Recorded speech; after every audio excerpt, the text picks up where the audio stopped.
I just want to mention I was on Denver, KHOW, the Peter Boyles show. Peter Boyles is a big name out there in the West, in Denver, and he's got a great show in Clear Channel. Great morning program. Is there someplace where the listeners can find that archive? Yeah. Actually, if you go to HomelandSecurityUS.com, the top story has got a link directly to Peter Boyle's site.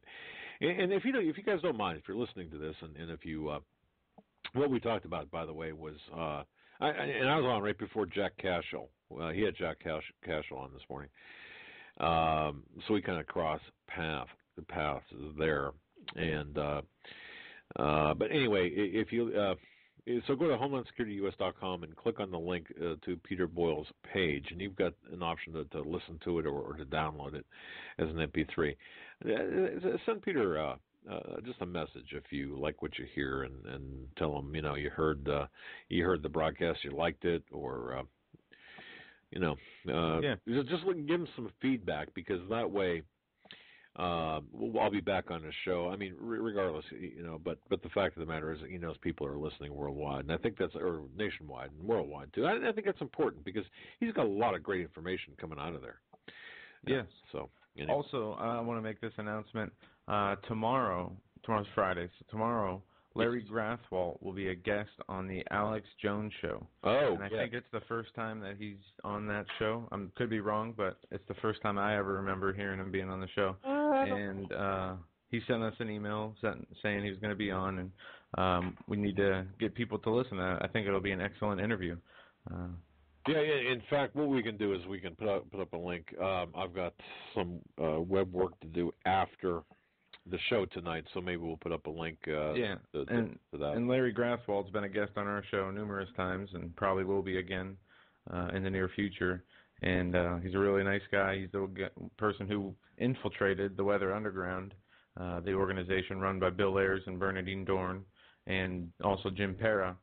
He was a police officer at San Francisco when a bomb went off at the Parks police station there, and his sergeant was killed. And we haven't had both of them on the show, and actually we've separately and together. And if you go to Team K9 on YouTube, that's our YouTube channel, the interviews are up there. Well, they're also, too, if you go to HomelandSecurityUS.com, click on the recent broadcast link, and you can get all of, I've got them all listed by date with the guests, all the archives. You can either listen to them through your Windows Media Player, or you can download them, or you can subscribe to our RSS feed that takes you directly to BTR, and you can download it from there. However, we're trying to make it as easy as possible for you. And I'm fired up. Okay, I got to tell you, Joe, I am like exhausted. Absolutely exhausted, but I'm still fired up, because we've got a lot of good things happening right now. Where the numbers are showing that we're overtaking most of the BTR radio programs, and that's not to brag, but that's to say the word is getting out, and that's see. I don't care if it was me or whoever I don't care who it is. Just get the word out there, get the words out there, get the information out there. That's what's important, Yeah. So, so our numbers we're just going through the roof with the numbers. I had another station, and I didn't tell you this, Joe. It's kind of weird being in two separate places when we for work, because usually we're together, but sometimes we're not. And I had a station out of another California station want us to come on as a program, and they gave us I don't know, our choice of 4 or 5 different time slots, Monday through Friday, and then they also gave us a couple of time slots on the weekend and stuff like that. But honestly, I'm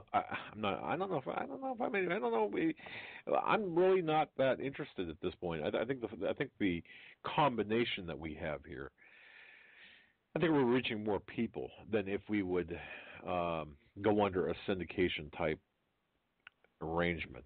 But that's because we don't want to be beholden to anyone. We want to be able to speak the truth. Now, if that stops, if all of a sudden we are not able to do that, then we'll go with it. But I don't think that's going to happen because of how we have things arranged. So, but anyway, I wanted to mention that. So, and so if my voice sounds a little bit off, it's because of things. It's today. But anyway. Yeah, so there's a couple of things we had. Let's get into it. Quail on Tuesday, and yesterday we had kind of a different kind of show. We didn't really cover too much news. We were just talking about different things. So there's a lot of stuff going on. The drought is continuing in the country. The crops. I know Steve touched on this a little bit Tuesday, yes. but the crops, corn could go to $10 a bushel. There is a big shortage. There is a website, and I'll post it in the chat room. It's agweb.com, and it gives farmers a place to comment on what their crops are doing, how they're doing, and it also has other agricultural information there. And there are so many comments from so many states. I mean, Illinois, Iowa, Wisconsin, North Dakota, North Carolina, Nebraska, Texas, everywhere. Everybody's saying that their crops are doing terrible, if they have any left at all. And we know that corn is a huge commodity here, one of the biggest, with soybeans and wheat. And corn is used in everything, in high fructose corn syrup, and they use it in ethanol and all kinds of different things. So if the price of corn does go up like that, and this drought continues and the crops continue to fail, things could get pretty ugly. Yeah, and combine that now, and I just saw this go through the chat room that we have, and folks, feel free to log into our chat room, and welcome government officials out there to our chat room. We'll try to knock you off as soon as you log in, just to make your life a little bit more hectic. But anyway, Obama is poised to give the United Nations control of our water. This was this was posted in the chat room. Yeah. Did you see that today? I mean, under Executive Order 13547, in support of the Lost Treaty, the Global Lost Sea Treaty. Yeah, we talked about this. Right. We've covered this extensively, and I still have information. I'll find that now. But yeah, the Law of the Sea Treaty pretty much cedes our land to foreign entities, pretty much like they did with our banking system, turning over the control of our money to an international global syndicate. Yeah, it does. And I have to tell you something. One of the where I really learned the most about the United Nations and about the globalist agenda was from a gentleman by the name of Henry Lamb. And Mr. Lamb has passed away here within the last month, and he was a big columnist at CanadaFreePress.com, and of course our sister entity in Canada, and I say that we informally, okay.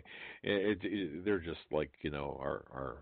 But anyway, Henry Lamb had written extensively about the UN, and he mentioned, in fact, if you can find, and I'm sure there are discs, DVDs, and pamphlets, books, and his writings. If you can find writings by Henry Lamb, this guy did so much research, and I mean, we're talking court quality research about the UN and about global control and about biodiversity and bio. These bio projects here in the United States, where the sustainability but I got to tell you, man. So can you imagine us giving our water over to a global entity? It's crazy. It's just yeah, no, it is. And it's not just the water. I mean, it's so much more than that. Obama's given islands and part of Alaska to Russia. Yes. And we saw a report that they have now built, Russia builds FEMA camps for America. And this is the title of the article. Russia builds FEMA camps for Americans on the Alaskan islands that Obama gave away. Now, how would people know if that is true as far as what they're going to use them for? I don't know how they came to that conclusion. But the article says, they're building pretty much, you call them prisons, refugee camps, whatever, military detention camps, they say. So. Yeah, no, I've heard. Okay, I've heard that we with the islands. Now, if you look on a map, and this is what a lot of people will look at this and say, "Hey, wait a minute. These islands are closer to Russia than they are to Alaska." And so, if you look on a map, it would seem almost reasonable to give these islands back to Russia. When I say back, let's strike that word, please. Give these islands to Russia. Well, when you think about the mineral rights and the offshore drilling potential, and what happens is the geopolitical lines are redrawn. When you do this, so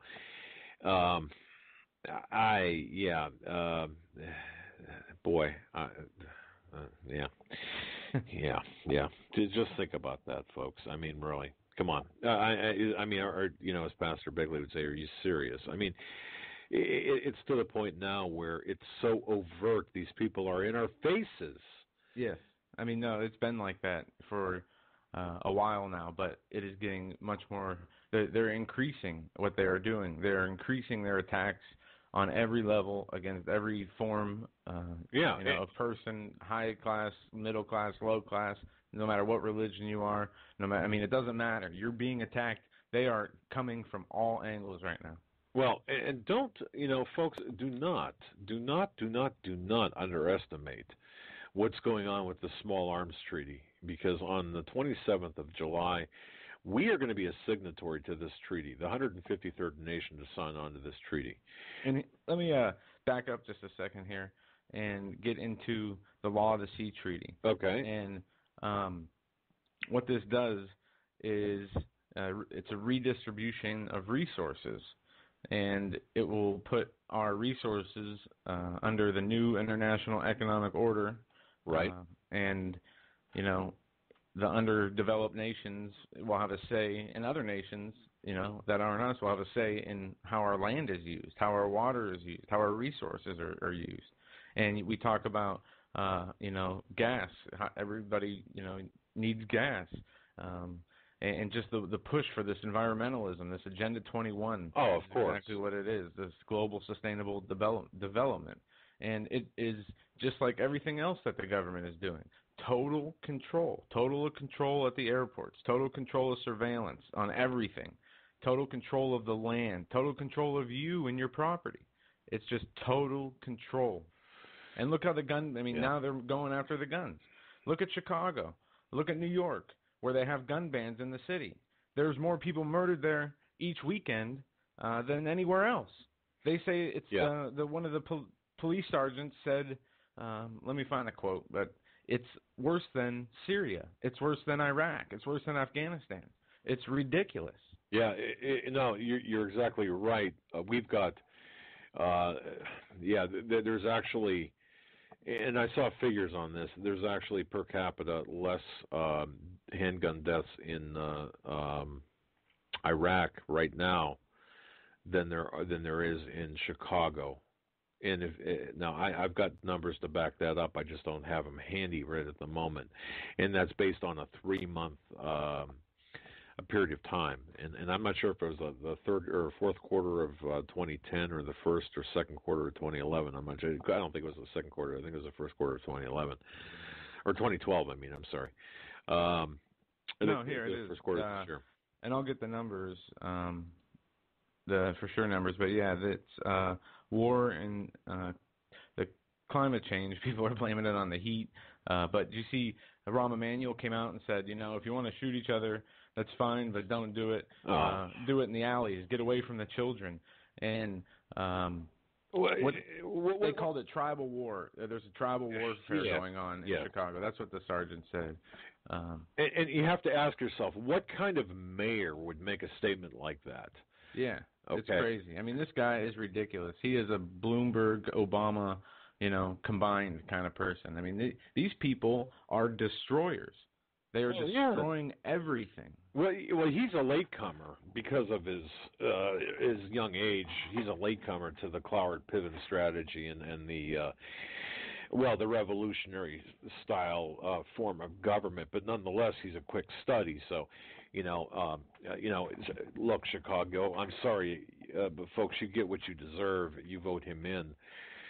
I don't know how he could have. Well, I guess massive voting fraud in Chicago, but nonetheless, he had backers anyway. So, yeah, I mean, just now there's a story from today. Boy, 13, shot while sitting with friend, and it just goes on. And 3 hurt, 1 fatally in South Side shootings. It keeps going. I mean, just every day there's shootings. I saw the numbers. They had like 400 murders this year or something like that already. Yeah, and it was up 38% or something like that compared to what it usually is. And you have the mayor who should be helping the citizens get guns to fight these people and have a means of self-defense. She should lift the gun ban. Obviously, it doesn't work when you have more shootings when you have a gun ban than you did ever in the history of your city. What does that tell you? I mean, these people are not obviously. It's not that they're not thinking; they know what they're doing. So that it makes it that much worse. Of course, yeah. Well, they also Chicago. They had this downstate pro-gun group said it turned. Well, let me back up a minute. A downstate Illinois gun rights group is using cash that was gleaned from a Chicago police gun turn-in program as a fundraiser for Camp for Kids, run by the NRA, which I think is pretty cool. The city of Chicago collected last Saturday. They collected from people. Now, this gives you an idea of what people are thinking or not thinking, but they collected 5,500 guns last Saturday. Every year they do this. The city gave out $100 MasterCard gift cards for each gun and $10 cards for BB guns and replicas of guns. Now think about that, okay? But is this working? I mean, no, it's not working. Yeah, no, not at all. And did you see Mayor Bloomberg's trying to make apartments, 300 square foot apartments, so people can save space? Meanwhile, he lives in a 12,500 square foot house, down there. I didn't know that wasn't really important, but I saw that, and this is what these people are doing. I mean, they're banning smoking in public places outside. They're telling you can't smoke in your own house, in your own car. It's just stack them and pack them. Yeah, checkpoints, police state, nanny state, Agenda 21, federal goons, the TSA, the EPA. These people, the IRS. These people are going to be, continuing their assault, especially now that Obamacare is going to go through, and people, are still holding out hope that Romney will repeal it and the House will repeal it. I know they had a vote about something. They've had a vote many times to repeal it, but it never went anywhere. It's not going anywhere. If Romney gets in, I don't care how many times he's saying it now. His chief campaign advisor said, Romney can't repeal it.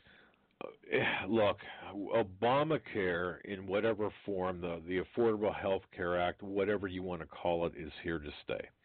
If it does, by chance, get repealed, it's still here to stay because it's going to be executed by executive fiat. They've already said that. And folks, that's the problem, okay? Because most of this is all executive fiat type rulings. Yeah. All right. Like you said, executive ruling, yeah. And little dictators that run each city, and it's just ridiculous. I'm going to read a couple of news headlines, and we're going to take calls right now. Okay, let's do that. Obama spending $30 million on struggling schools in Arab Kingdom. Okay, and this is Obama sending money. It says the Obama administration solution to public school budget cuts and classroom overcrowding infused millions of extra federal dollars into constructing modern facilities and renovating old ones. And it goes on to say that he is putting this money into the Arab Kingdom school system. Right. Another one, gold for oil. Wait a second. We're going to come back to these. School system, though. We're going to come back to that. All right. But the title of that article was Obama spending $30 million on struggling schools in Arab Kingdom. Right. Okay. Gold for oil. Turkey skirting Iran sanctions by trading gold for crude. 60 tons of gold Turkey exchanged for several million tons of Iranian crude oil. This is to get around the sanctions that have been imposed on Iran. Also, Homeland Security laser scanner reads people at a molecular level. We're going to get into that and much more, but let's go to the phones now. We got a bunch of people in here. Let's do it. Let's rock and roll here. Okay, area code 304. We're going to you. You're on live with the Hagmann and Hagmann Report. Hey, gentlemen. Oh, hello. How are y'all doing? Good. How are you? Good. What's on your mind? I was just, I had called in last night and spoke to you all, but yes, I you just want did. to come out and say how much I really appreciate your all show, especially since I talked to the man that led me into listening to you all. Honestly, I listen to you every night, and so do a bunch of my friends now. But, there's a lot of us that are just, glad that somebody is out there telling people the truth. And it's, let me ask you a question, caller. Since you're listening to us in groups, what is the interest? I mean, what can we talk about?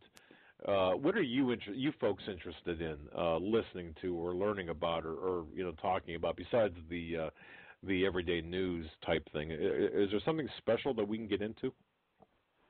Well, I tell you, it's the things that we talk about every day. Is the on the job, all work together. Is the things that you're talking about that our government is doing in our own country. The people that are in control, and even not so much that it's our government, because we all believe they're just a bunch of puppets anyway. Right. Because they're rich people that control the world. And it's just different things with military and, drones. There's so many things that are happening. And we're all just amazed because people are wandering around. They're just going through everyday things like they don't even care what's happening.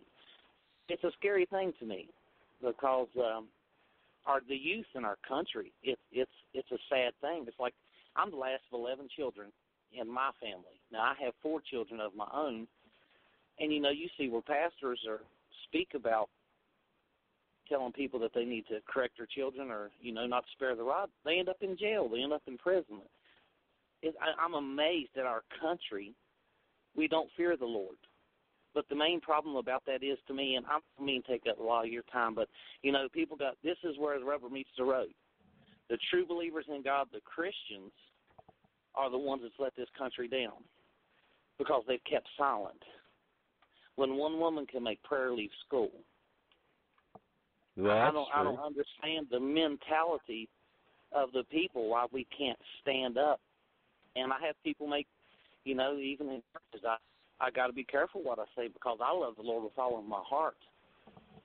But Amen to that. people are comfortable with sin.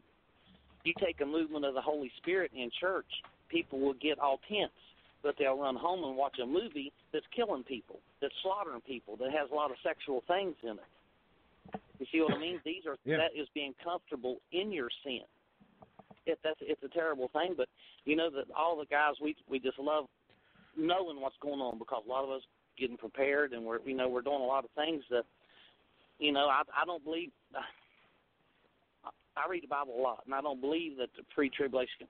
I would go along with the mid-trib rapture. You know what I mean? But I just think that. Caller, let me just interject something in here because I know this is a hot-button issue for so many people. Whether or not it's pre-trib, mid-trib, post-trib, and whatever trib, whenever the rapture is, if it is, when it is.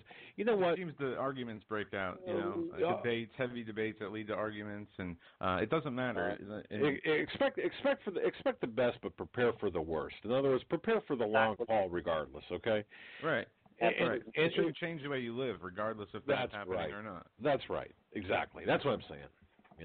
Absolutely. I believe that people honestly need to care about one another. Everybody's always got to be trying to tower of strength. A tear fell from heaven when Christ died on the cross. That was God himself. You know, we serve a God that reached down and formed us out of the clay of this earth. And this is how personal it is to me. I believe he bent over and picked Adam up and breathed the breath of life into him, his very spirit. We need that breath of life again. The people of God need that because it's encouragement.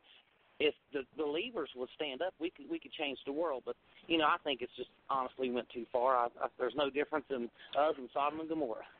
Well, everything coming and going. We accept every religion. I agree. We take out of everything. We have taken God out of everything. See, we homeschool our children, and I refuse to send them to public school. My daughter's 13 years old. She was graded last year at third year of college. My oldest daughter is a couple years older than her, and her grades are to fourth year of college. And but you know, we care about our children. And but you know, they're our lives. I was going to take all you guys' time up, but I just want to let you know that we appreciate your shows, and that we're going to do all we can to support you guys. Well, thank you very much, caller, and God bless you. And I'll tell you what, God bless your wife or your family for homeschooling your children. I mean, how great is that? I don't think really, if you have kids, and to me, I think the homeschooling is perhaps one of the best things you can do for your children, because you've got you've got control over what you're telling them or teaching them, and it's not through the warped lens of these idiot Department of Education. Yeah, you've got to jump through some hoops there, but it's not. It's not laid out like that. I want to go back to something he said about, you know, people need to start caring for each other. There is such a lack of compassion in our world anymore. People do not care about anything but their own self-interest. And it says it in the Bible, you know, in the last days people will become lovers of themselves, you know, prideful, boastful, godless.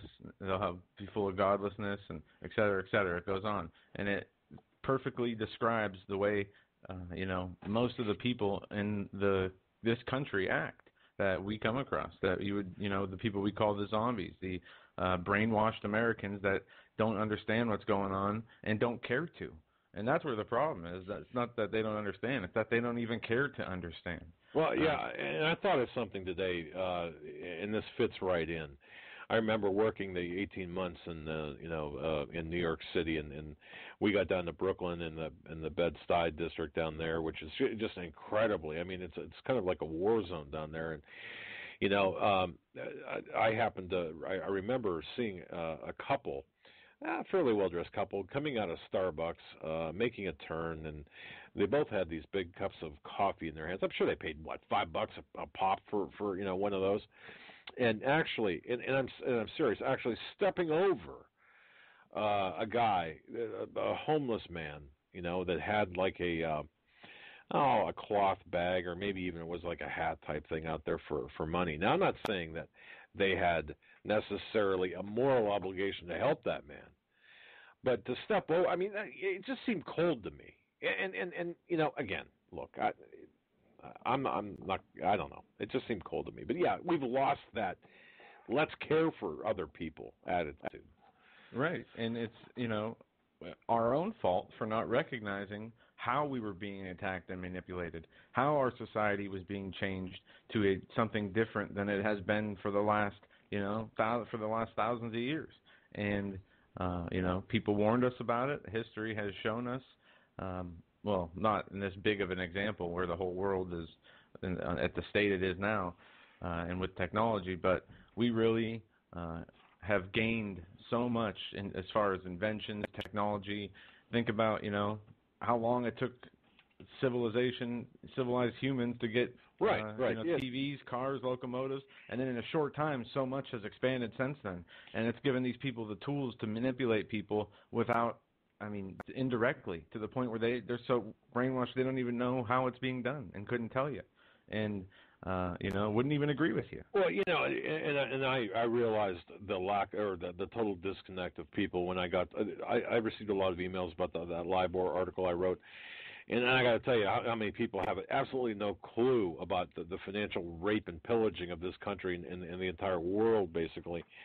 But, I'm to the point now where I want to name names like John Corzine. I want to see John Corzine in Prison Pink in Joe Arpaio's Tent City.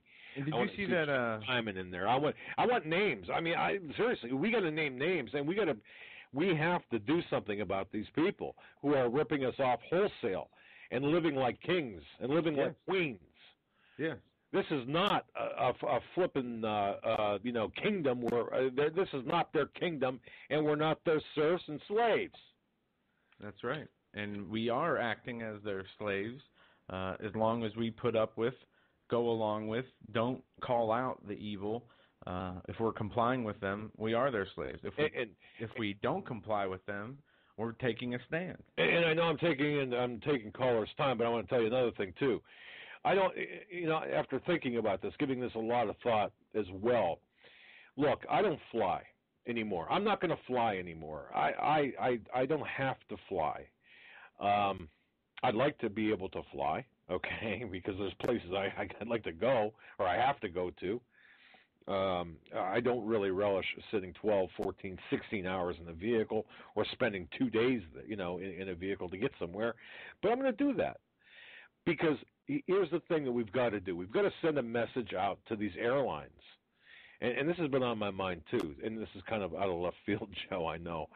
But, the airlines are responsible for the passenger security. It's not the government. It's the airlines. So send a message to the airlines. We're not going to use your airline. Okay, we're not going to fly. Now, I understand because I'm going to get hundreds of emails. The delete button. I'm going to wear the delete button out. I'm going to get hundreds of emails by people saying, "Well, I got to fly for my job." Okay, fine. But do you have to get groped and prodded and probed and a colonoscopy for your job and nuked? No, you don't have to do that. Just like if you were driving from Denver, Colorado to Omaha, Nebraska, and you get into one of those checkpoints. Folks, did you see that video out there where that guy was stopped like 2 or 3 different times in a checkpoint, and he refused to give any information out? But yes, we talked about that. Right. Okay. Yeah. All right. I got short-term memory loss apparently. Yeah. Now listen. Okay, that's the way to do it. You're nice. You're firm. You say no. I am an American. I'm an American. Exactly. And he went a little bit further than you really have to. If you go on the Internet, you can find examples of DUI checkpoint stops where they say, "Sir, you just need to answer one question. Have you been drinking tonight or not?" And the guy doesn't say anything. And they're like, "You have to answer the question." And the guy says, "Well, is it a law that I must answer the question?" And they don't answer him. And then he just keeps quiet. And every time they say something to him, he just says, "Can I go now? Can I go now?" That's right. Can I go now? The key phrase is do not comply. Say no. Yeah, and again, we're going to have some T-shirts and some shirts made up, good quality, made in America things. I'm working on. We're working on. We will not comply. We will not say no to checkpoints. No, they're going to be tasteful. They're going to be professional. It is tasteful. Okay. And some will be novelty, but what we're trying to do. But look, the key phrase, according to the attorneys I've spoken to, and we're talking about criminal defense attorneys that I've spoken to, the key phrase is this: am I being detained? Okay, that all that requires is a yes or no answer. Right. By the police officer. Because you have your Fourth Amendment right to be That's free from searches and seizures, searches and seizures that are not given by oath or affirmation, obtaining a warrant and sworn statement with evidence. You have to have probable cause. You have to. You hit the. See, that's it. There's got to be probable cause because. And they have absolutely no right to stop you and say, have you been drinking? You just say, "Officer, apparently you don't know my constitutional rights. This is an illegal search." Well, no. This is illegal. The attorneys. Here's what the defense attorney told me. He said, the defense attorney. As a matter of fact. But yeah, keeping it simple, I'm sure, is much easier. Yeah, and it's the brother of. Well, I'm not going to name the person because it's a national. But anyway. Very simple. Am I being detained? It requires a yes or no answer, and Yep. you just ask, and don't say anything else. Am I being detained? Am I free to go? Yep, that's it. Okay, and you can be. I mean, of course, you can be nice about it. You can be professional about it, but do not engage in an argument. Don't try to, outwit the police officers. It's a real simple procedure. Am And I if they free to go, or am and I if they being take you after that, by you just doing that, you have grounds for a lawsuit. I mean, I know the system's not ideal. I mean, it's not perfect. And cops are different depending on where you are, but that usually works. But it also can work the other way if you don't comply. You got the real jackbooted Nazi power-hungry cops that will still drag you out of your car and throw you in jail. And look, It's okay though. I mean, that's something you're going to have to deal with when, in the near future anyway. It's going to be a lot worse than that. So. But see, now as investigators too, I've never been stopped at a checkpoint because if you lay your badge on the windshield, you get waved through. As investigators, we have badges, now is that short-circuiting the system? Of course it is. But look, I'm a citizen. I'm not a commissioned law enforcement officer.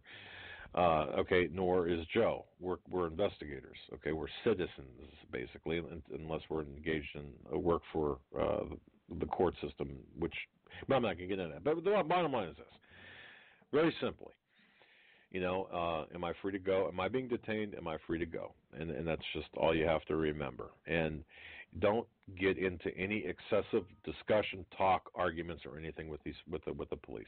So, absolutely. Let's take we're some more going calls. to go, to the phone line, and we are going to Scott. You are on the line with the Hagmann and Hagmann report. Hey, Joe, Doug. Hey, look, you guys are a dichotomy, okay? I have to tell you that. This is Scott and Cheryl out here in Utah. Okay, Doug, on one hand, you know what's going on, and you're saying, just go with the flow. Ride the wave into the beach. And Joe, he's like, hey, man, this is a bunch of Bravo Sierra. Okay, so how do you resolve that between you two? Okay, I just want to know that, and please answer that. And I have maybe one or two other questions. Okay, now you're saying that I'm a go with the flow kind of guy? Yes, you are. Actually, look, our country is in jeopardy. Would you agree or disagree with that? No, 100% in jeopardy. Yeah, jeopardy is in our rearview mirror. Give me an example of how I'm going with the flow. I think I know what he means, but yeah, go ahead. No, Joe, go ahead, please.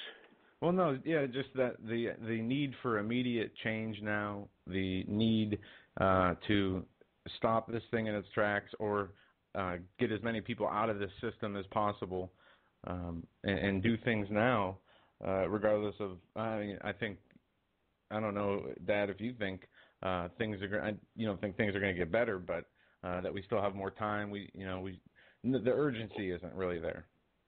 No, we have no more time. And by the way, the last caller, great caller. Now look, Doug,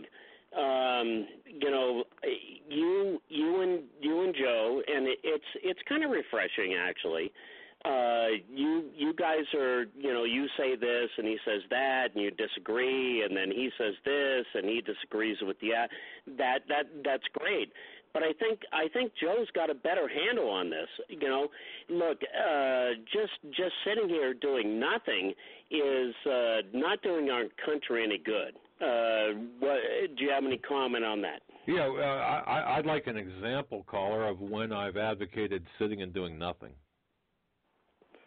Well, for instance, this evening you said, "Hey, look, when the cops come up, just bow down on your knees. Don't get any confrontations. Don't do anything like that."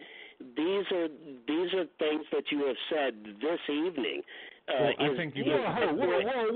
I've never said that. No. He said when you're not complying with the checkpoints, keep the argument as simple as possible by just saying, "Am I free to go?" Not talking more which would create more of a chance to have a confrontation from that. Okay, thank you, Joe. But even the concept of having checkpoints is abhorrent. Why should we? Wait a second, caller. You accuse me of this, of advocating going with the flow, when I'm telling you how to exert your civil constitutional rights to avoid being violated by an unlawful checkpoint without getting arrested.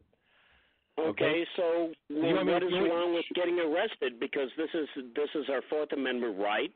These are things that we need to actually stand up to. Advocating a policy of hey, I'm just going to go along with this just furthers it more. Am I wrong or right? I think you need to repeat that to me. He's saying that we need to, if we come across, like example, we come across a checkpoint. You want me to go? Yeah, you don't. No, you just don't comply, regardless, even if it means going to jail. I mean, that's the cost. You just. Thank you, Joe. Yeah, I think that. Yeah. No, that's correct. But I'm not going to give bad advice so people can go to jail, because let me tell you something. What good? Look. If you and this is the dichotomy. This is actually the dichotomy between you and your son Joe. Okay, Joe would say, "Hey, look, get your hands off me. Okay, you're going to cuff me. I'm going to go to jail." And you're saying, "Just stand down, and we'll deal with this sometime later." But there is no sometime later. Oh, I never. No. If I imply, or if that's what you inferred from what I said, that's incorrect. What I'm telling you to do, or my advice, is to how to exert your constitutional rights without having the inconvenience of going to jail. Now, if you want to go to jail to make a statement, I can tell you exactly how to do that. If you want to get suicided by cop, I can tell you how to do that too. All I'm saying is this. You don't have to answer any questions. Look, I've advocated civil disobedience at airports, but not to the extent where you are going to pay the ultimate price for nothing. Okay? Yeah. So go on. Excuse me, sir. Suicide by cop? What exactly do you mean by that? Well, okay. You came at me by saying that I advocate basically doing nothing, which is absurd. So in return, I'm telling you, your argument's absurd by saying, doing something more than that could get you shot and killed. Okay, I am not going to give our listeners, advice that could get them killed. Okay. Okay, so walking down the street and having law enforcement, and they used to be called peace officers, jacking you up and saying do as I say or you're going to get killed. I don't know where that goes from here, Doug. Well, look, I just think I'm not even sure this. I'm not even sure. This is a problem of understanding what you said. I guess people are interpreting it differently or whatever, but nonetheless, it's taken away from.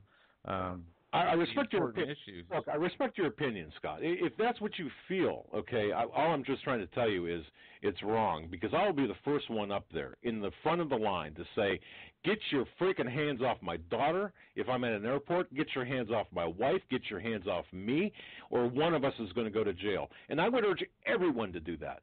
Everyone. And I would urge. So where am I acquiescing to authority, unconstitutional authority? Where am I acquiescing to unconstitutional authority? I just think that and oh, by the way, love your show. I listened to it and I have for a long time. It's just that we need to. Okay. If these people are going to do this to us, we have to resist. I mean, there's just no two ways about it. I agree. Okay, and look, I'm not trying to make any, ad hominem attacks at you or anything like this.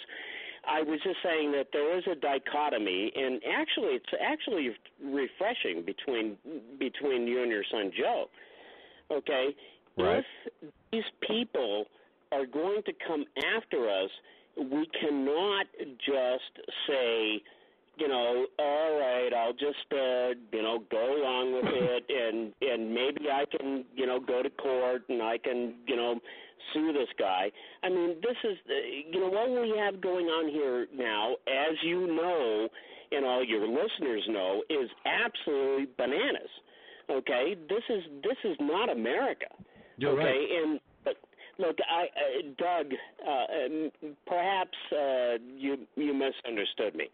It's just the dichotomy between you and Joe, and it's really kind of good because, all the listeners get to see both sides. But look, if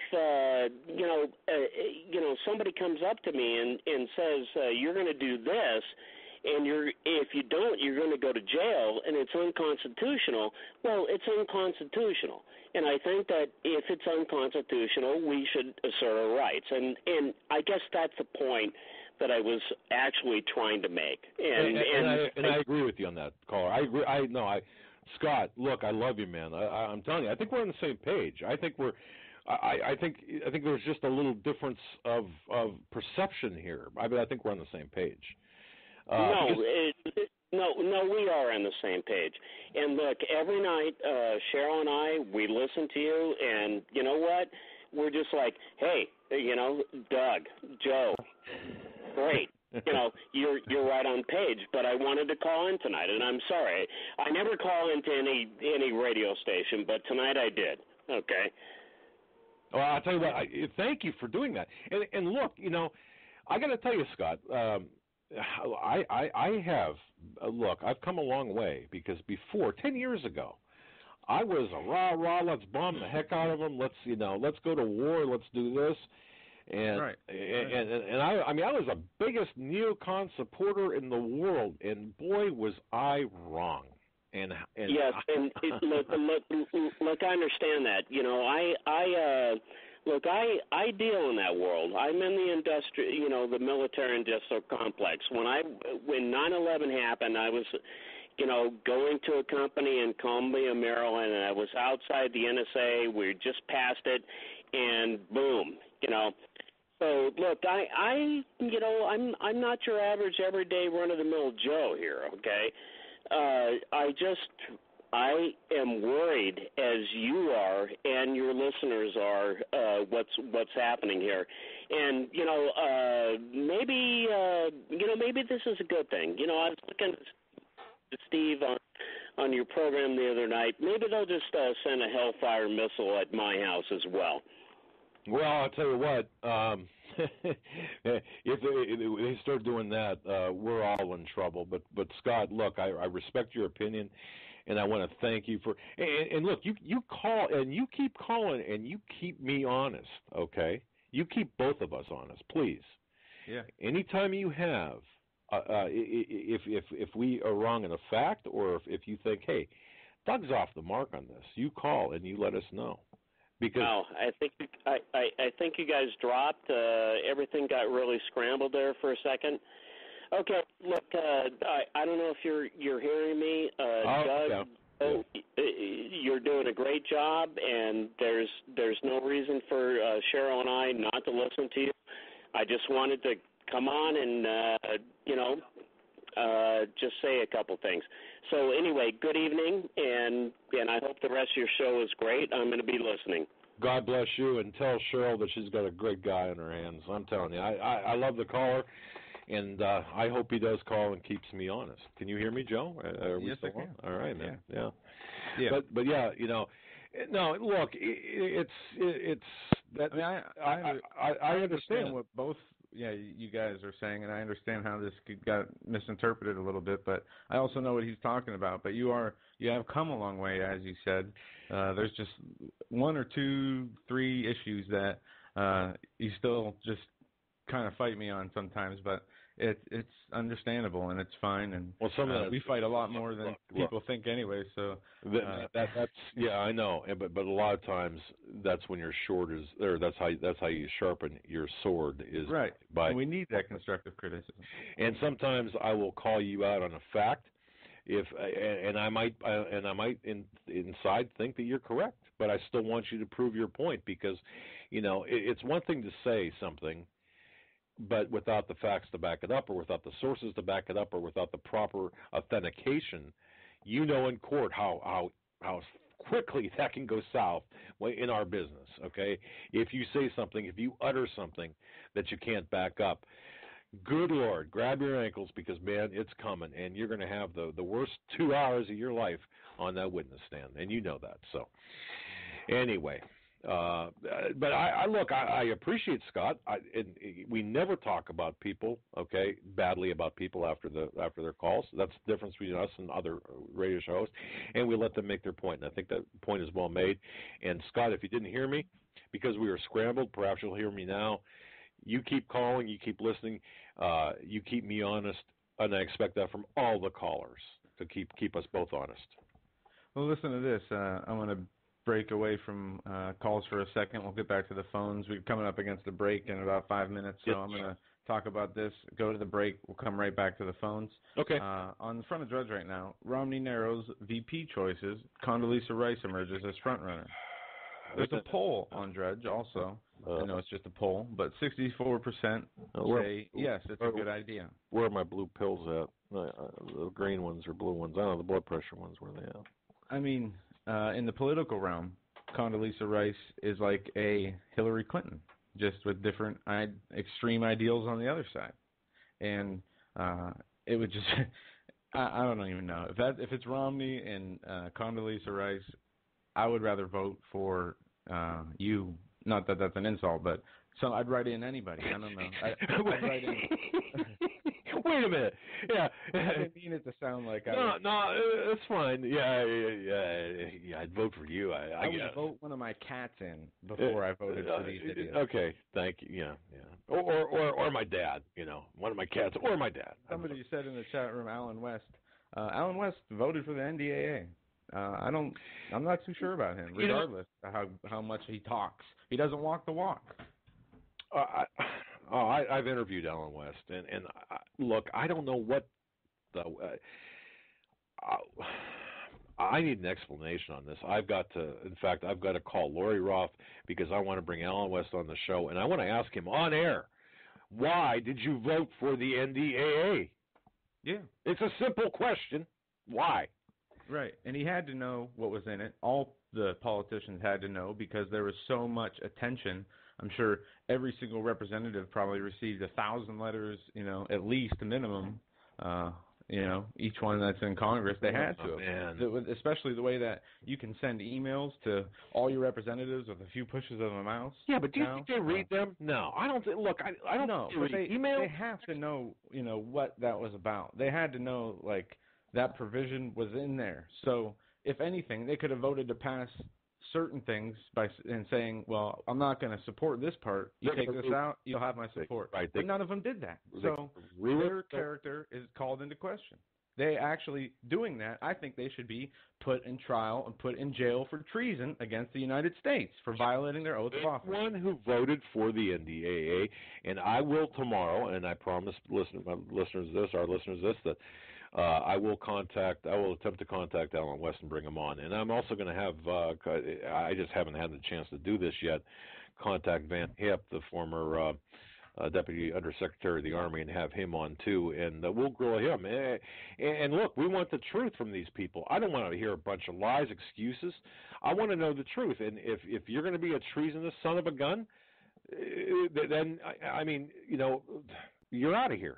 That's it. Yeah, and anybody who voted for that or any other unconstitutional legislation, but especially the NDAA, when it says that they can take American citizens away without any evidence, without a trial, without a lawyer, without your God-given rights of due process, and they can kill you or torture you or kidnap you forever, and there's nothing anybody can do about it. They just say it's law, so it's law. We had the House pass it. We had the Senate pass it 93-7, and Obama happily signed it. He's the one that asked that those provisions get put in there that it applies to American citizens. Right, and the meaningless signing statement that that he signed as well. Folks, by the way, I just want to let you guys know this. I can read the chat, but I can't respond for some reason. It's not taking my keystrokes, and that might be because I leaned on the keyboard too heavily. Anyway, we're gonna have to take a break, folks. Ladies and gentlemen, you're listening to the Hagmann and Hagmann Report. I'm Doug Hagmann. With me is Joe Hagmann. Today is a live broadcast, Tuesday, the 12th day of July, 2012. I'll tell you, what a great program and what great callers, and I want to thank everyone that's listening, and we're going to get your calls right after the top of the hour break. Stay tuned.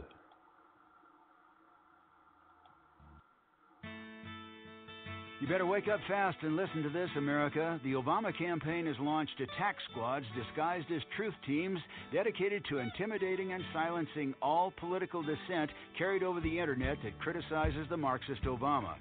Truth squads specifically focused on covering up Obama's endless trail of lies, corruption, and subversion, and using the Gestapo power of our own government to police and censor the internet and shut down websites that dare to carry the real truth about Obama's Marxist coup.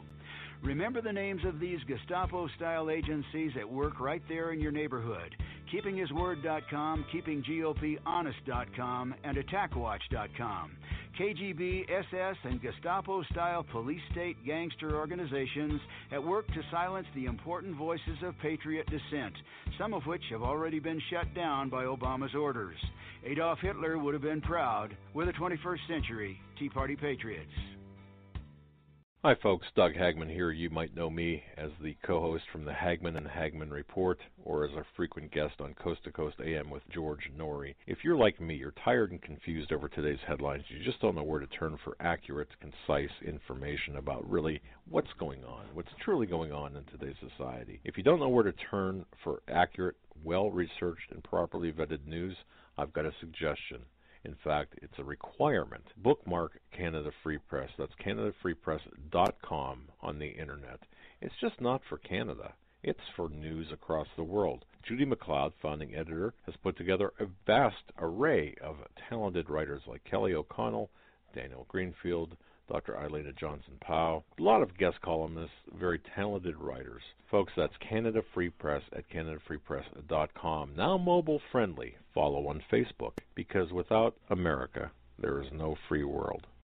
Survival of the fittest. In any and all situations, survival is your number one priority. That requires being tough and thinking smart. And the folks at Freeze Dry Guy are going to help you do just that. They have the long-range patrol ration entrees, what they call the Brick Pack. When you're in survival mode, it is absolutely the best item for your survival pack or bug-out bag. You can go farther, faster, and carry more food with the LRP cold weather ration entrees. Not only do these long-lasting, durable entrees help sustain you or your family through the harshest environment or situation, they are by far the most delicious of their kind. No contest. With a variety of tasty entrees, you can't beat the LRP Brick Packs. Let Freeze Dry Guy help you in your survival situations. Go to freezedryguy.com. That's freezedryguy.com. Or call 866-404-3663. That's 866-404-FOOD.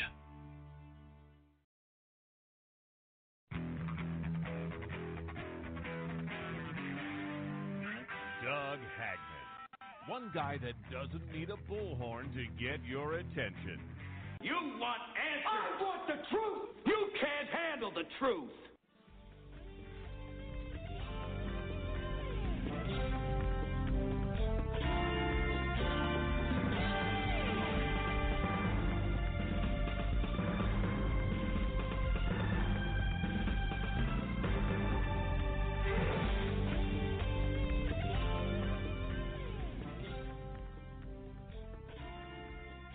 And welcome back, ladies and gentlemen, to this Thursday, July 12th, 2012 edition of the Hagmann and Hagmann Report. My name is Joe Hagmann, my co-host Doug Hagmann. You can find our website at HomelandSecurityUS.com. That is the Northeast Intelligence Network. Also on YouTube, our channel is Team K9. We do not say that enough. We do not promote our website or our YouTube channel. And I guess we're on Facebook and we are on Facebook and Twitter. I shouldn't say I guess. I've got a Doug Hagmann, I think, on Facebook, but we also have a. I'm trying to think of the Facebook. word. We have Twitter. We're on YouTube. Pretty much everywhere where there is social media, right. We have utilized it to advertise and get the word out further, and we do that. So, join us on Twitter at Joe Hagmann or Doug Hagmann, and Facebook, same thing. Northeast Intelligence Network page as well, and Team K9 page on Facebook, Northeast Intelligence Network page. We have a Hagmann and Hagmann show report. It almost sounds like we've got an identity crisis.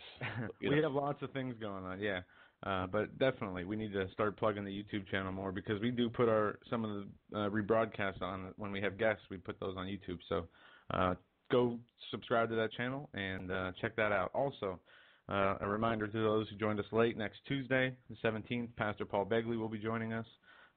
That will be very interesting, talking about Bible prophecy and things occurring now in the current world. Oh, I need to, I'm sorry, I'm not used to this. We did get a new audio clip. What you heard was the Truth Teams. I have to say this. The performing artist is Ralph Harrison. That's Ralph Harrison, ASPL Incorporated. And, of course, the song is copyrighted 2012, used with permission by Ralph Harrison. And I just want to thank Mr. Harrison as well. So, go ahead, Joe. And folks, we're going to the phones. And once again, go ahead. Yeah, go ahead. No, you. 661-244-9839 is the number. Give us a call, and we will be taking your calls right now. We're gonna just cover something real quick. Jay Carney scoffed at reporters for asking questions for Obama's college records. And Carney reported he's an open book.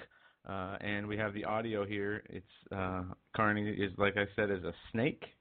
And this guy was hired to do exactly what he is doing, which is divert and deceive through, stupidity, acting stupid, acting like he doesn't know. He has many tactics, and he was put there for a reason. He's a strategic capital to the executive branch because of his skills in being able to manipulate the press corps. Go ahead. Here's the audio. Jay, can the president do more to show leadership on being transparent with regard to documents, records, his own background? That's another sort of underlying theme here that the campaigns are clearly going. Are you talking about Donald Trump? Or? Not talking about Well, you have to ask me a specific question. I think the president's record of, unprecedented levels of transparency in the White House is well established. His record as a candidate, both when he ran for the Senate, when he ran for the president in 2008, and now as a candidate for re-election, in terms of transparency, is a solid one and reflects a long tradition of being an open book, as I think he described it when he was asked this question not long ago. So that's part of the process. It's not always pleasant or comfortable, but it has become a well-established tradition in our country to make available information about one's private dealings. That just comes with the territory. So he not only accepts that, but practices it and believes that it's the right thing. For years, but one thing that people, at least among his opponents, continue to bring up is his college records. Right, this is the Donald Trump question, which I think he's the one who brings it up the most. What's the answer to that particular? I would refer to the campaign. It is preposterous. This is from the guy who insisted that he didn't believe the president was born in the United States, and it is funny every once in a while when I sit back in my office and remember all the things that seem to be the most important issue of the day, and there were briefings after briefings where that was the most important issue of the day, to the point where we had to, solicit the long form of the president's birth certificate. And, again, the president's record on transparency is extremely sound. His he has provided the kind of documentation that candidates for president have now by tradition provided for 30 years, and he believes it's the right thing to do. I'd last about 30 seconds. Last non-campaign or transparency-related question. Yesterday you couldn't confirm that the ambassador had... Yeah, I'd last about 30 seconds in that room. I don't think that I'd get invited back. Transparency. Come on. Yeah, I mean, like I said, total nonsense. Somebody needs a dictionary. Yeah. All right. Well, we're going to go to the phones. We have callers on hold, and I'm going to do this by length of wait time here. So we're going to go 267 area code. You're on live with the Hagmann and Hagmann Report. 267 area code. You're on air. All right, we'll put you back on hold. Area code 305. You are on with the Hagmann and Hagmann Report. Hi. Hi. I wanted to switch gears a little bit and kind of go back to this molecular scanner thing. Oh, yes. Yeah, what's up with that? Is that a while back, I don't know, last year or something, I saw this thing where they could put these scanners in vans and drive around and look in your house and all of that kind of thing. What's this molecular thing? Is this going to? Are they going to move this out of the airport and onto the roads and everything too? And how does that affect your health? Well, man, they've already done that. They've already moved it. They've already taken the what do you call those? The X-ray machines out of airports. I mean, not out, but they have these scanners at various locations. But the molecular scanners, this is a whole different ball of wax, Joe, if you want to get into this. Yeah, what they're doing, the Department of Homeland Security will be using lasers at airports that can detect everything about you from 160 feet away. The scanner could read people at the molecular level, has been invented. What does that mean at the molecular level? I honestly, I am not. Well, I don't know yet. Okay. I have not looked into this further. I can tell you this. It is 10 million times faster and 1 million times more sensitive than current scanners. And what the latter part, the more sensitive, what that means is the penetration in which the molecular scanners operate. Basically, how can I describe this? It would be like imagine a cartoon. You know those cartoons when a cartoon character gets electrocuted and you can see the bones and all the insides and everything. Well, imagine that. Imagine like a giant. I don't want to say an MRI machine, but imagine Does it that. Give you cancer and everything. I mean, this sounds like a serious health hazard. Well, yeah, and we have to. I mean, I will really look into this to see what effects this can have. It doesn't sound good, and anybody who does have information, please call in or send it to us or type it in the chat. Okay, but see now who did this? Okay, this government agency that created these is the government's been working with a subcontractor called InQtel. Okay, and folks, you've got to really, and we're going to be getting into more about this because this is we kind of knew part of this was coming. I did not believe that they were going to deploy these, based on the open source stuff that we were seeing. But look, this InQtel has been around since the late 90s. They've been working on these types of different scanners and other things. But this fires a laser. Okay, this actually fires a laser up to 50 meters in 1/1,000,000th of a second.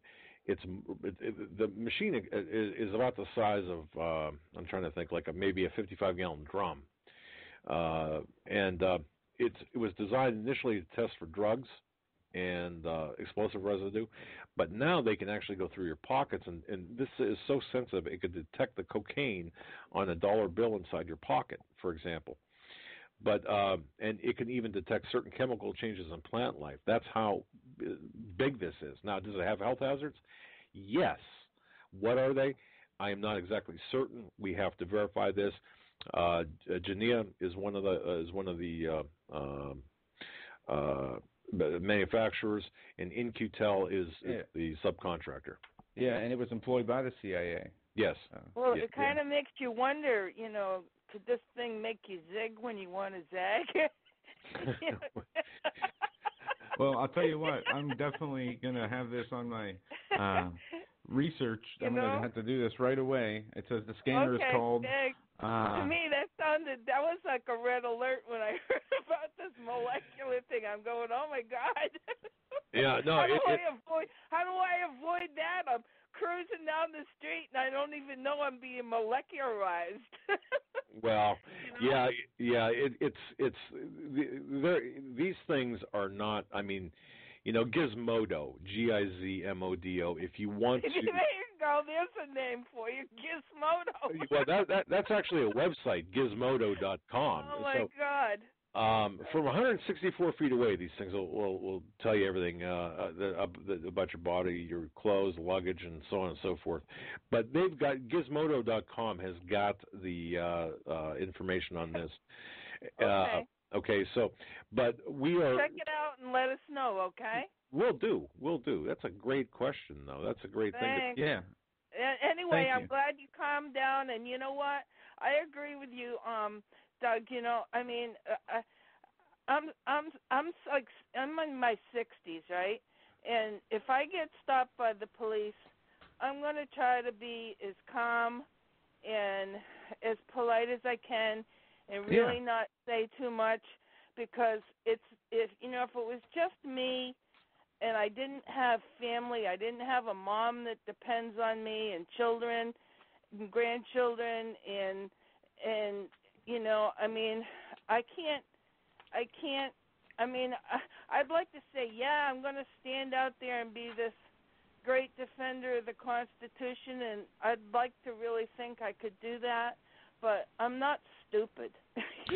No, and caller, look, the advice I was giving was simply advice by a criminal defense attorney of how to maintain or to keep your civil rights and not get arrested. Now, if you want to make a point, and hey, I'm not going to fall to my knees, but I'm not going to stand there arguing either. Exactly. Right. Now, you pick your battles, and that's and a lot of times wisdom comes with age. But I respect that caller. I respect him a great. Oh, I do too. And if that's his stance, then go for it. But I can just speak for myself that that's not mine. No, look, I understand, and we have to pick our battles, and as we get older, that's the thing too. However, I don't know how I picked my battle with the molecular scanner. Hey, run it when you're out there running, zigzag. No, I'm just kidding. Like old Western movies, but maybe it reads my mind. It says, "Oh, she's gonna zig." Ooh, I can trick it when I'm thinking, or it thinks I'm gonna zig, and now I'm gonna zag. Whatever. Man. Well, you know what? I just found some things that they say it can log every chemical in your body. You will be chemically naked at all checkpoints. Yeah, they can actually check for pharmaceuticals inside in your body, which I really, really, can they do that? Yeah, exactly. Really? Holy cow! Well, thank you. I'll let you go. God bless. Thanks you take a lot. Care. Bye. Bye. Let's go back to another great call. Yeah, let's go back to the phones. Okay, we will do that. Let's see. We'll go here to 244 area code. You're on with the Hagmann and Hagmann report. 244. You're on live. Hello? Hello there. What's on your mind? Hi. Yeah, it's Mel from Illinois. How you guys doing? Hey, Mel from Illinois. We're doing well. What's on your mind, Mel? What's on my mind is some people say that today we're living in the last days, but do you think we're living in the last days of the American Empire? Now, for the Romans, they had the Visigoths and they had a poor free market. Now, do you think Obama closing down the borders and shutting down some of these border patrol stations, and then we have all these illegal immigrants coming in, Do you think this is a new generation of Visigoths? That's a great question. If folks, and I'm sure everyone understands the nature of that question. Yes, I do. It's like a one-way door, or those moving walkways. It's from the south to the north as far as the southern border is concerned, but you cannot go the other way, basically. And Obama is keeping a lot of people in the United States using the IRS and the financial constraints as a weapon to do so. Joe, what are your thoughts? I think America were you napping? No, I was just writing something down. I think America is done. Like I said, I don't see a future. America's gone. The founding document, our Constitution, which established the kind of nation we would be, how we would govern ourselves, has been completely destroyed. They do not follow it. We don't have any freedoms. We have an illusion of a few freedoms left, and that's about it. America will not recover. We will be overtaken by the central banks, and if we do resist and are successful against the first wave, well, what about all these other countries like Russia, China, that want this new world order, this one world financial system? Yeah, the Russian troops coming into the country. Then we see them come in. Yeah. Yeah, the Russian troops coming in too can be seen as Visigoths too. And you have all these foreigners coming in destroying the country, and then Chicago, it's imploding inside with all these cartels. All the cops know where they're at, but they don't go get them because they want to create chaos. And this is the worst Chicago's ever been in years, and they're hiding the numbers of the violence so they can keep tourism alive. Well, I was talking to somebody in Chicago who knows the police. As a matter of fact, he's an attorney for one of the organizations. Well, I'm going to stop there. But here's the deal. According to this person who has sources within the police department, Rahm Emanuel has told the police chief, who's on board with this, by the way, you know where the gangs are. You know where the violence is. But here's the thing. You're not going to do what your predecessor did, and that's by sending more police officers to the trouble areas. It's like working a zone defense. You're going to stick with the zone. Is that right? Metaphorically, the sports thing, is that right? But anyway, you're not going to do that. You're going to stay the course, even if it costs more lives. And I know a lot of police are not happy about this. In the newspaper, you always read about like a robbery or a gunpoint robbery or break-ins, but they never report that on the news. And I don't know why they don't report that too. Well, that'd be like 24/7. I mean, seriously. But then again, they want to downplay the level of violence that's taking place in urban areas, and this is part. Again, remember earlier in the year we were talking about riots and social chaos. It's coming. It's coming, and this is how it starts. I mean, this is part of it. So we already have it going in Chicago, D.C., New York City, some other areas, Los Angeles on the West Coast, Miami in the South, where you've got gang violence, and you've got Latinos, you've got blacks, you've got whites, and it's going to just take that trigger moment to just get this thing really rocking and rolling, and then you're going to see the restrictions in place. So is our country gone? The country as we once knew it, the United States of America with the freedoms, is gone, yes. Can we get it back? Absolutely, by not acquiescing to these globalist power elite people. So yes, we can. Is there anything else? No? Yes. When is the pastor coming in again for you guys next week? My father's a theologian, so he would like to know when he's coming. Pastor will be on Tuesday, the 17th of next week. All right. Thank you. God bless. Thank you, Mel. God bless you guys. Yeah, Mel's a great caller. He's a great caller. He knows. He knows things. Let me just leave it at that. He knows things. So that's kind of that didn't help anyone. I'm sorry. Yeah, and I didn't mean to seem disconnected. I just got a lot of stuff going on. I was trying to find out some information I was looking for here, and I do have a little bit of it. Back to the lasers that Homeland Security are going to be deploying. The scanner is called the picosecond programmable laser. The device works by blasting its targets with lasers, which vibrate molecules that are then read by a machine that determine what substances a person has been exposed to. This could be Semtex explosives to the bacon and egg sandwich they had for breakfast. But see, here's the problem with the open source information about these lasers right now. They have not released the information that is critical to understanding, in my view anyway, because I spent some time earlier today trying to find information about this, because Steve sent me an email. My goodness, I don't know when Steve sleeps. It's like 3 o'clock in the morning. He sent me this email. And I'm looking at it, and I'm thinking, wait, we talked about this, but it had additional information. But the thing that's missing is, for example, airport scanners, there's two types, backscatter and the other type, and I can't recall the type of radiation they use. And they operate in two different ways.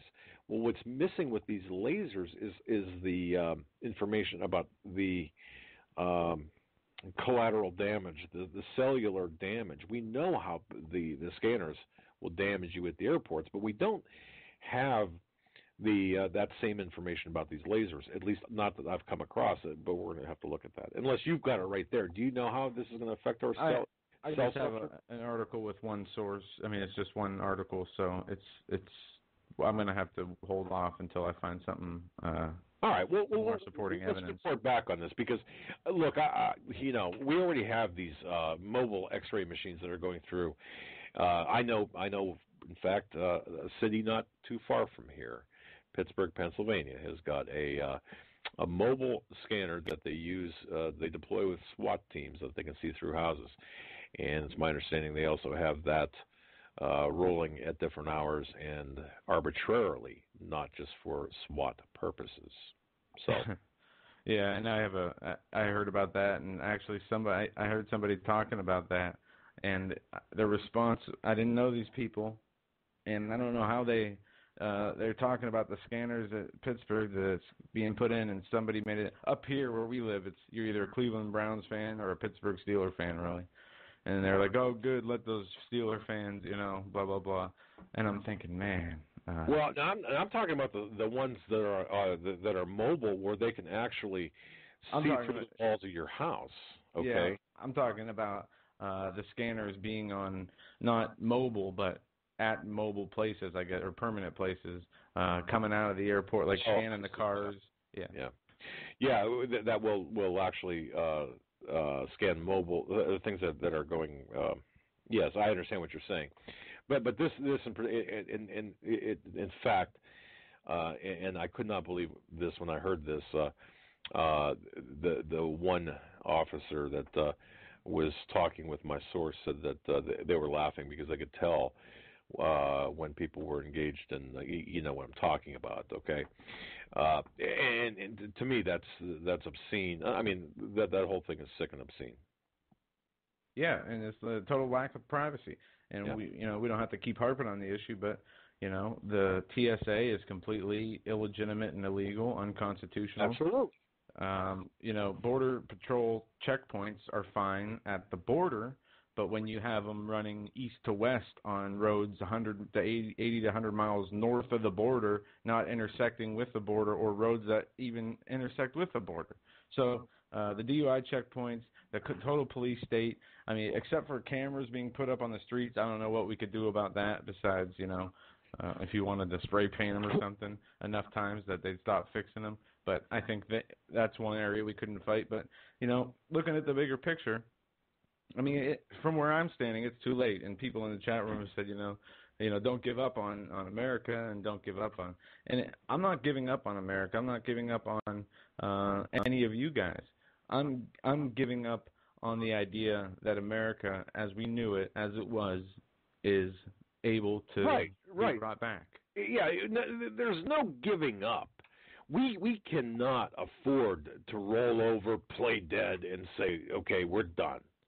Now we can say, okay, we're done in terms of the nation, the level of freedom that existed is gone. It's not there anymore. And if there is a war, we're going to get it back. And if there is a war, we'll be fighting each other, really, instead of the government. I think if society breaks down, the supply of food disappears, and electricity and water, then we'll be fighting each other, or we'll be defending ourselves from other people, pretty much. And the government might not even have to come in; they could do the cleanup later. But even if we were fighting against the government, if we would win, maybe I'd be surprised, and I'd have a different outlook. But we're not under God anymore. A few of us are. But the nation is not under God. The majority of people in this nation are not under God. They do not hold what He said to do with any level of respect. I understand that. Yeah, I mean, God is not going to help people who have turned their back on Him. But you can be darn well. You can be darn well sure that I am not going to, like a friend of mine says, I am not going to die on my knees. Okay, believe me, that's not going to happen. Okay, and I'm not giving up on this country. I'm not giving up on the concept of freedom, on the vision of our founding fathers. No, you have to think also, put Bible prophecy into perspective when we're talking about this. We know what's going to happen. It's going to get worse, just like it says in the Bible. If we're in the end times, and I know many of you out there have the same gut feeling as I do. We are, or we're getting very close to it. So how can it turn around even if it's already written and sealed? Well, that doesn't. But yeah, fine. We know how we know how the book is going to end, or the play is going to end, or the story is going to end. But that doesn't mean we can sit back and watch old movies and wait for the end. No, not by any means. We got to affect as much change in a short amount of time as possible. We have to make as many people aware of what's going on and bring them along to help us change it. You know what I mean? I will never give up doing that as long as we're still alive. Look, compare it to the Obama eligibility issue. Everyone says, "Oh, it's a dead issue. You're not going to find a judge anywhere." You're probably right. Yeah. Does that mean you stop trying? Does that mean you stop trying? Does that mean you stop talking about it? Does that mean you don't get up at 6 o'clock in the morning or 8 o'clock in the morning and go on a radio show and talk about it and educate people? Not at all. Not at all. By the way, I was called. Well, never mind. That's all right. You understand what I'm saying? I do. And so do a lot of other people, and they feel it. Oh, you got to be spiritually dead, not to feel what's going on. The Federal Reserve has a 99-year charter. It's about over. Right. The value of the dollar has decreased so much that a dollar at 1913 is worth about 2 cents now. There's not much more decreasing to go before it's completely worthless. And they're going to bring in a new financial system, which will also bring along the United States will be put under international law, et cetera, et cetera. Well, like hell they will. The UN. Okay, but not me. I'll tell you that because I'm going to fight. And this is where the foreign troops come in. Right. The people who resist. The people say we defeat the first round of people that come to enforce this on us. The whole world, all the major countries, the major powers of the world are in on this. The governments, they want this new world order. It's more control for them as well. I want $1 million. A lot of people want to get out. A lot of people in jail want to get out. If we're the last holdout, it would be America versus the rest of the major countries in the world. So? Well, I'm just saying that would be the situation. Well, okay, but so we fight. Right. And that's it. We know what? They bring the fight to us, we fight.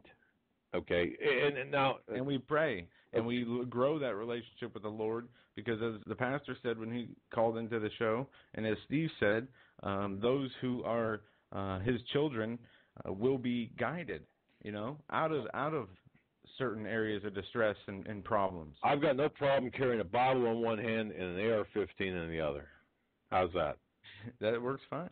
All right. No, I mean, I'm just saying that, it's just gotten our culture is so deteriorated. And the government can go around imposing these illegal laws on us because the population doesn't care. Like you said last week, people cared more about them checking drinks at the TSA than having their children felt up by a stranger. That's right. But see, here's where we come in. we can all, listening to this program, we can change that by look. I know we're not going to reach everybody. I know everybody is not going to care. I know people who are so thick they're not going to understand this. But you know what? You cannot stop trying. No, you know what I mean. And that's not. Yeah, and I mean that's not what I'm saying at all. I'm just no, telling you the way I see I the know. future. Even if we are victorious, America will never be the way it was before anyway. But I want to move on here to something real quick. There was a X-class solar flare today. Yes, there was. Which makes big news. X-class is the highest class. Yeah, see my tan. No, but X 1.4 peaked at 16:52 UTC time this afternoon from sunspot 1520. And I'm going to post a link to a Solar Watch website that has satellite images and graphs. And we have one of the biggest. It's a mammoth sunspot facing us right now, and it's like the perfect storm almost. Right. And this sunspot has been, while it was coming around the side, was blowing out huge CMEs and solar flares, and it's dead facing us straight ahead right now. So we could see problems with the communication systems in the next couple of days, minor, especially with all the heat attacks on the electrical grid. Well, yeah, it's stressed right now. The electrical grid is stressed, but I got to tell you, I mean, how's this for biblical prophecy? We'll see signs in the sun or in the sky, and so I think that this is kind of part of prophecy itself. Yeah, it is. Solar cycles or no solar cycles. If you've got the discernment, the spiritual discernment, then I think that in your heart of hearts that the sun is spewing out these big solar flares. I think that this is all part of it. Yeah. So. And we have other calls. Let's take them. If you want to go to calls, or we can continue with news. No, let's rock and roll. This is a caller-driven show. Let's bring them on. All right. We're going to go with area code 717. You're on the air with the Hagmann and Hagmann Report. Is that me? That is you. Oh, hi. Hi, guys. I just started to listen to you not too long ago, and I'm out of work, but as soon as I get a job, I'm going to be sending you some money.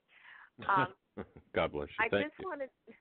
No, I'm ready to lose my house and everything, but I believe in the Lord, and I'm telling you what, we are living in the days.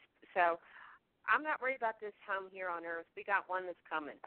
So, but I wanted to tell you something and also warn your callers. A couple weeks ago, I got this big flyer thing. It had to have been a size of like a big magazine that came in the mail with a green thing. Have you heard of those things? No, I have not. No. Okay, it was supposed to be a survey. It was from Indiana. Now, the survey wanted to know about how many people were in your house, and it was supposed to help for hospitals and your local police. Well, I looked at it, and at first I thought, okay, it's one person that lives here, and then I was going down, and by that they want to know how much income you make, how much your electric bills are, how much your oil is per year, and they wanted it on, it was a huge thing, and I thought, no, I'm not filling this thing out. And this was not a census? No, no. This was not a census form, obviously. Oh, no, this gets better, guys. This is the only reason I'm telling you, and I want to warn everybody. What happened was I tossed it out, okay, because I thought this is ridiculous. I don't mind a local census because everybody has to do that for the township thing, okay. You only say one person lives there, and that's it. Well, this thing wanted to know about your heating bills, your water bills, how much they cost. That has nothing to do with hospitals or police departments. So I tossed it out. They sent me another one, and I tossed that one out. Well, lo and behold, I'm not kidding. I had a person in a green, with some ugly little cars that the government's pushing now, the electric thing. Oh, the Chevy Volts. Yeah, I had a Volt outside my door with this lady and this computer. She came up to my door and she said, I am here from the government. You did not fill out the census. And I'm like, I don't have to. There's nothing in the Constitution. I said, this is a survey for hospitals. I said, if you would go 4 blocks down the road here, you're going to see a hospital. So, really, this should be a state thing, not the federal government. And she said, well, you have to answer these questions. And I told her, I said, no, it's not in the Constitution. She's threatening me that I'm going to have another person come to my door if I don't answer all the questions. Well, you know what? And I told him, you're exactly right. I said, there's nothing there. And I said, you've got to prove me documents. So I said, you go back and get somebody bigger. She wrote me down as being insubordinate because I would not answer her questions. Insubordinate to who? I don't know. That's what I want to know. Have you heard anything about it? No. And I figured, hey. Do you have a copy of that? I mean, I know you said you tossed one copy out and then you get another one. I should have kept it, but at first I thought it was like a scam thing because I thought, why would they be asking about heating bills? Why would they ask about telephone bills and electric bills for a hospital and police department? This doesn't make any sense.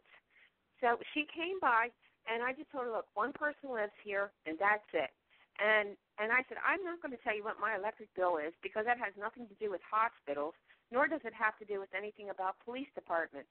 She said, well, you're going to continue to get visitors here until you answer the questions. Jeez. Now, I'm in Pennsylvania. As we are. Are you guys there, too? We're in Erie, Pennsylvania. Yeah, that's where we're based out of. Okay. I know, but I'm down a little bit below. Okay,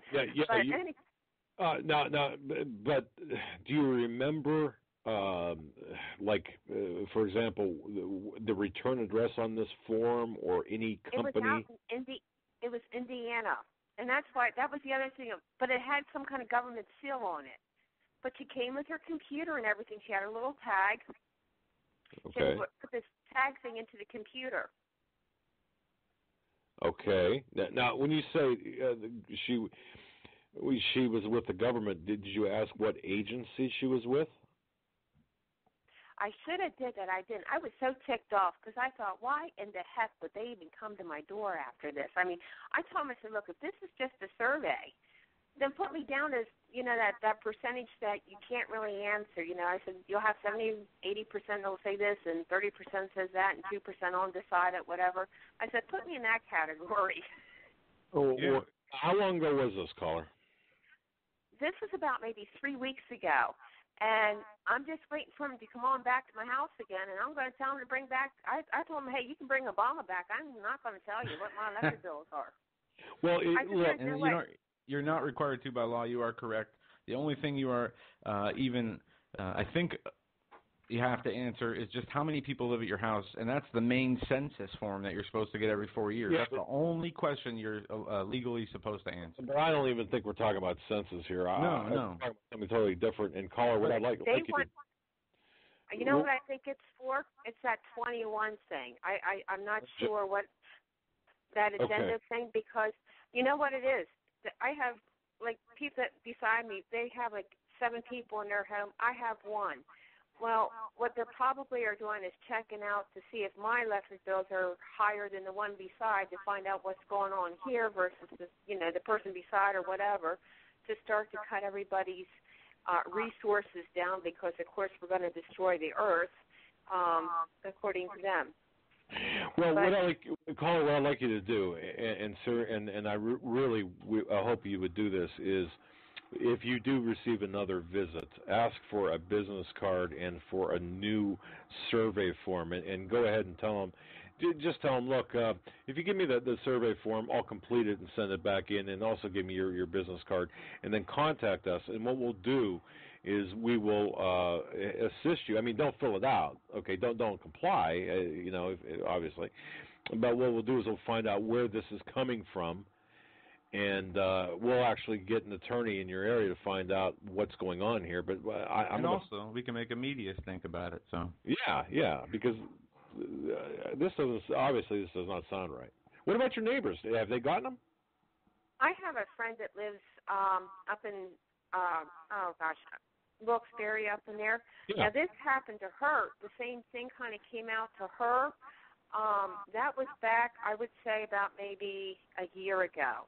But this, according to this agent from the government, she said everybody will be pulled and everybody will eventually get one, and everybody has to fill all this out. They need it for their records. And I said, well, just put me down as one lives here in this house. And how long, I don't know, because, that's it. And they said, well, can you tell us about your income? I said, no, I can't. And I won't, because it's not in the Constitution. Well, yeah. Yeah, no, we have to get to the bottom of this. What we'll do is we will investigate. But again, if they come back to your door, ask for a business card, ask them questions, and certainly get another copy of that, and we'll publish this. If you guys get it, it'll be in one of them big envelopes, okay? And it'll tell you that if you do anything to destroy this or whatever, there's a $300 fine on it. But heck, I just threw it in the garbage. I figured, hey, they're asking too much, questions here. I don't know. It could be a scam. The first time, and then I got another one. And what happened was they sent me a letter ahead of time saying that they were sending these letters out to everybody. So it was just, I didn't know if any of your callers got any of these yet or not. But, hey, if I go to jail for it, then I go to jail for it. But I'm telling you what, that's kind of eerie. I mean, for them to come to your door like that. No, it almost sounds like a census, but not a census. We need to find out about this. Yeah, and this could be a big story, and it could get attention, especially if they continue to harass you. And, it would just, if you can get a hold of the document, good. If not, that's fine too. If you want, my email address is joehagman24@AOL.com. You can email me there. Well, yeah, and right off our website at HomelandSecurityUS.com, our email addresses. Just please, as well, if you go to the About section, our office telephone number is there. Give us a call right away because I'd like to follow up on this right away, and we'll find out. Because the only thing I'm thinking of is if they're coming to people's homes doing this, there's something more going on in this government than we're down a couple more layers than what I thought we were. That's all. And I just wanted to see if any of your members heard any of this stuff.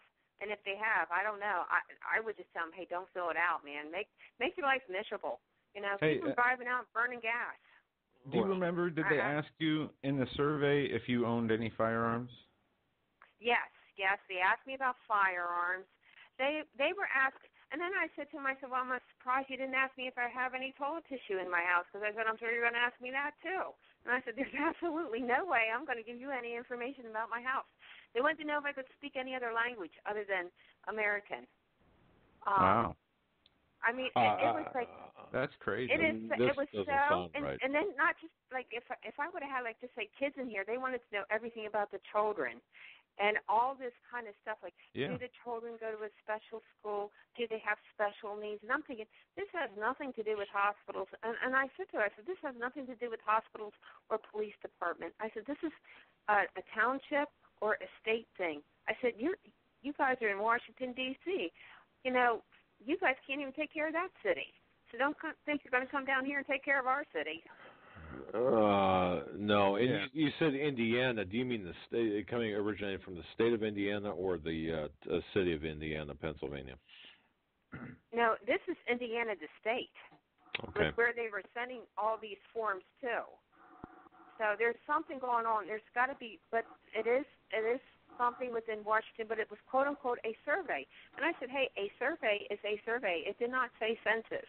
And I am not going to, get into, but I mean, they were asking like firearms. They were asking if you were depressed, and she also wrote me down as non-compliant. And I said, that's right. And I said, if you want to, you can call up your boss, Obama, and I'll tell him I'm non-compliant because it's not the Constitution. They're just, I've just never seen anything like this in my life. I agree with what you're saying about America. The America that we knew, I'm 50 plus. So what we grew up in is not the same today. And you guys are absolutely right, but the spirit will never die. That's right, caller. And I want to thank you for the call, and please get a hold of us if you get another one of those forms, or ask for a business card, find out what agency these people are from.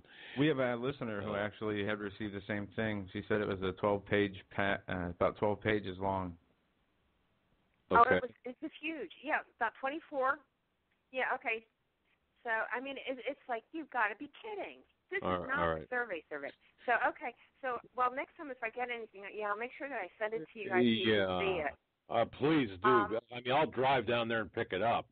Seriously. Oh, I'd love to see you in person. I'll give you some coffee. But, no, I know you're a busy guy. And I got you guys in prayer, too, because you know what? Be that voice where you can be that voice. Because I really don't think we're even going to make it to the election. I really, in my heart, do not. Yeah, here's what I foresee is happening. When Obama brings the guy from Egypt over, you know all those people that are in Syria right now that are refugees? Guess who's going to be coming over here to America?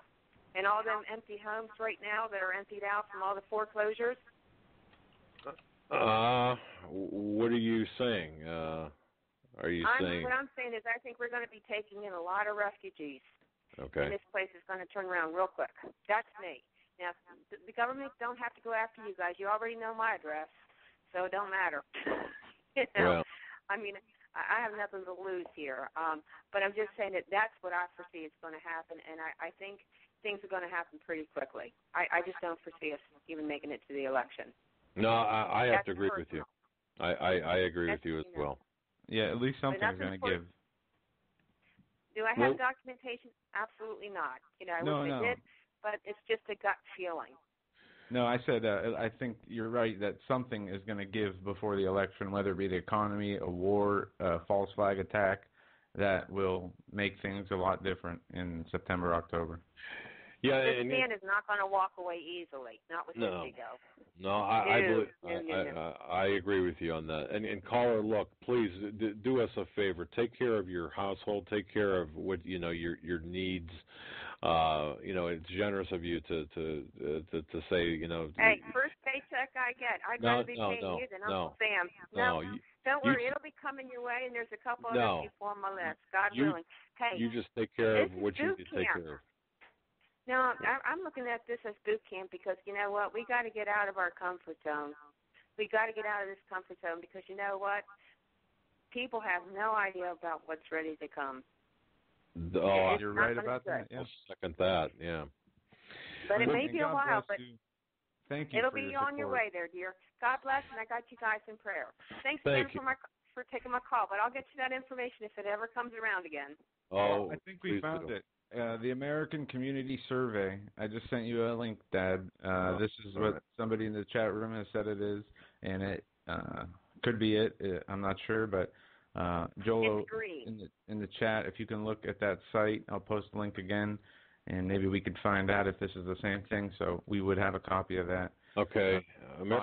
Okay. Well, hey, Thank you guys caller. take care and have a good evening. You Bye-bye. too. All right, there's another thing on our list, Joe, that we've got to look at. We've got to find out about, what is this, American Community Survey? Is that what you said? Yeah, if you can check your email. It is the American Community Survey, all right, the ACS, and it says the American Community Survey is an ongoing statistical survey that samples a small percentage of the population every year, giving communities the current information they need to plan investments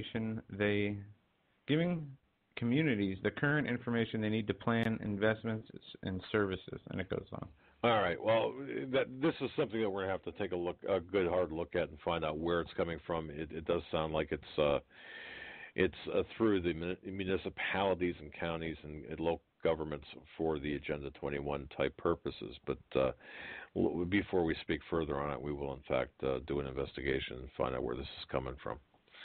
But wow, no, that's crazy. That's just not right. No, and that could be a big news story, especially because it'd be one thing if they came to your house, said, take this survey, and you said no, and then they said, well, come on, please. But they're threatening you, saying you have to. There's nothing in the state law or in federal law that requires you to fill out survey forms. I mean, outside of the census. No. I mean, it's mind-boggling to think somebody could sit there and say, fill this out. Yeah. If you don't, I'll take you to jail. I mean, or non-compliant. It would be hard to hold my composure if somebody really said that to my face. Some idiot government troll coming to my door demanding I fill out a piece of paper. My fuse would be very short with that. Well, yeah, but again, we've got to be on solid ground here when we're talking about this. I do want to find out more about this because and we're going to do a story on it for sure. Because if they're harassing people, if they're threatening people, this is a direct violation, and not only that, it's an attack on the people. Have we gone so far? I mean, obviously we have. We've gone so far from. And I was talking to my wife today. If the founding fathers were alive today, I mean, the Revolutionary War was fought for much less than what we're going through today. I mean, the provocation was much less. Yeah. Some taxes. It's unbelievable. So, but and with that's why that, we're fighting. Let me say this: there's a propaganda piece out of Forbes. I'm going to post the article in the chat room right now, and you will be surprised to learn this trash they're calling journalism. Who is the smallest government spender since Eisenhower? Barack Obama. Okay, but it's like anything else. It's the measure. It's the measurement you use. You could they didn't count the stimulus. Hey, we could take unemployment's at the lowest it's been in years. Well, how do you measure it? How you figure? Yeah. Okay. I mean, but for Forbes, I mean, this is just an outright, blatant call to people who are aware of the media manipulation in this country that Forbes is not, or at least this writer is not honest, to say the least, and probably was pushed through more of an agenda behind there. But look, none of these people are being honest. None of these reporters, none of the network reporters are being honest about anything, whether it's the situation in Syria, whether it's Arab Spring, or the economy. You report the truth. You don't report what people tell you to report. You don't take the truth and spin it to fit your ideological beliefs or to make your base happy, your base audience happy. You give it the truth, how you find it, no matter who it hurts. That's right. That's the only way to do it. And if you're not doing that, then you are hurting the people. All right. Hey, well, let's see if we can slip in one or two more callers. We got about 5 minutes of the show. A few minutes left. Yeah. Let's go to area code 413. You're on live with the Hagmann and Hagmann Report. Hi, Joe and Doug. It's Doreen. I'm a first-time caller from Massachusetts. And I don't have anything really major to say. I think your last caller was awesome. I love your show because it makes me feel like I'm connected to a community of people who are in the same place that I'm in. I believe we're in the end of time, and I'm a Christian too. And, if I have, what I want to convey to you is, in the end of it all, we have our properties and we could do everything that we could possibly do. What? We're going to fight Spetsnaz Russians, and we're going to be in a hole in the ground, and we're going to try and find purified water, and, it can get overwhelming sometimes. Oh, yeah. And, when it comes down to it, this is happening exactly the way that the Bible says it will, and we always have that to hang on to. So it is going to get bad. It's going to get very, very bad. And I think, we have the first battle that'll come will probably be, just like everybody's saying, in the fall, and it'll be over there in the Mideast, and that'll be, that'll be World War III, and, there are so many factors that can twist and turn things, but the one thing that we have to rely on is that everything in the Bible will take place exactly the way that God plans it to be. And in the end, this isn't our home, really. America. That's right. is 52, and I remember being 7 years old and, on my dad's shoulder on the 4th of July, Oh, the good memories. I mean, I even remember being at local parades when, back in the early 90s. But caller, and we're short on time, but caller, I got to tell you this. Know this. Even though we can agree we're at the end of time, end of days, know this. You are not alone. You're with an extended family of